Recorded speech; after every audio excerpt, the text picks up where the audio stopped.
Hi, it's Tim Hagen from Progress Coaching, and welcome to another episode of Coaching Conversations. And I wanted to make you aware of something very cool that we're doing on a subscription basis, and we'll put a link in each one of our episodes. But every Wednesday, we're going to be doing what we call an audio podcast workshop. That workshop will be roughly about 14 to maybe 20 minutes per episode, with each month having a theme from a coaching model, using feedback strategically, to coaching self-awareness, and so on. So if you could look in the body or in the content description of each episode, and you will see a link where you can join this subscription. These are literally 4 workshops every month, teaching specific strategies to address a particular area of workplace coaching, as it relates, again, to things like awareness, motivation, teamwork, and what have you. Here's the cool thing. It's only $10 per month, and each month you will get a handout that we will follow along with. So we also give you a tool for you to take notes as we go through each episode. We hope you'll check it out. So let me start off with a very interesting thought for you. I'm wondering if we've got leadership development and training wrong. Maybe not completely wrong, yet I think we have a pretty major missing piece. When you think about leadership and you think about management, and let's say we get 10 leaders in a room and we get 10 managers in a room, and we're talking about projects, workplace performance, engagement, whatever the title is, I think it would be very, very hard to find a group of 10 people who sit there and talk about what they're lacking in leadership. Now, that doesn't mean leaders don't lack leadership. Yet what I'm saying is they will typically talk about employees and projects and their employees' attitudes and who's lacking motivation, who's an emerging leader. And that's a pretty standard thing. Yet, when you think about organizations today, think about an organization and who primarily makes up the population of an organization. It's typically employees or individual contributors. So when you look at those percentages, it's typically about 80% of an organization is individual contributors of some kind. Now, what do we do to develop their reception of leadership?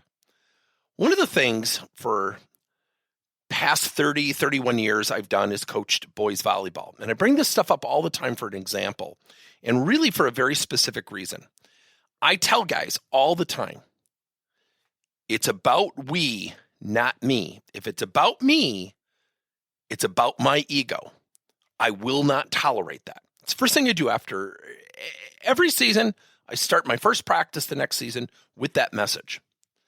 Now, with everything that's gone on in the world, we have so much content out there, and I've certainly provided some of it, talking about what we need to do for employees, flexibility, the 4-day work week, engagement, staff development, mental health, helping them with anxiety. What we don't talk about is the development of the largest pool of people in an organization in terms of their reception to leadership, their coachability, their professional requirement of accepting feedback openly and honestly.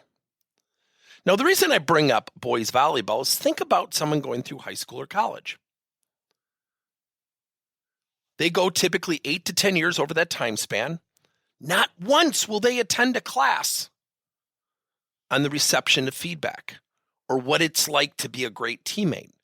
So let's say, just for math's sake, almost a decade goes by and they enter the workforce. They now have people with more skills, potentially greater age, different backgrounds, certainly some commonalities, and they're thrown into this thing called a team environment, and they get feedback.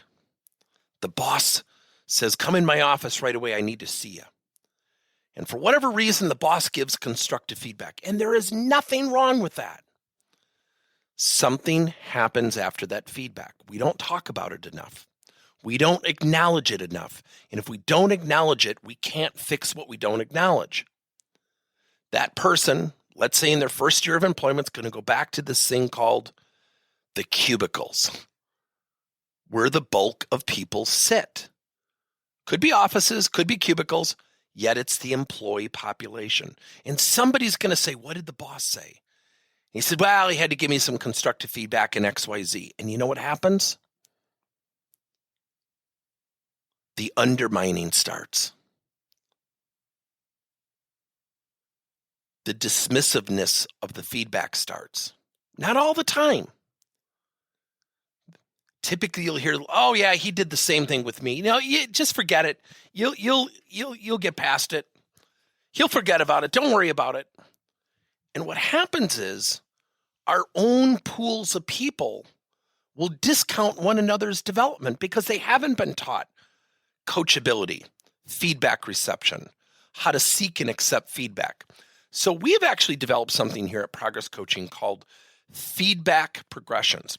Now, feedback progressions actually comes from a very unique thing that I do when we do role playing, whether it's with salespeople, customer service people, certainly in our line of work, coaches practicing the coaching conversation. I will have them practice, and I will not provide constructive feedback for 4 or 5 sessions. And we live by a notion, help people feel good about getting better. Now, here's why we do that. More times than not, feedback becomes, and excuse the crass analogy, a loaded gun. Salespeople are notorious for it. That's why they hate to role play. Well, that was pretty good, but what I would have done, or what I do in that situation, now, the person's intent can be fantastic, yet they discount the person. What I would do, like my idea is better. And so when you give each other feedback positively, when you ask somebody, so Susie, what did you do well? And she talks positively about herself, there's momentum built. She's starting to feel pretty good about this thing called practice. The same thing can happen in the workplace. Try this out with your employees. Have each one of your employees for 4 straight weeks seek feedback from a peer, maybe another manager above them, where they have an opportunity to improve, and give them a rule of engagement. And the only thing when you get this feedback you can say is, thank you. Employees hate it. Now here's why you do it.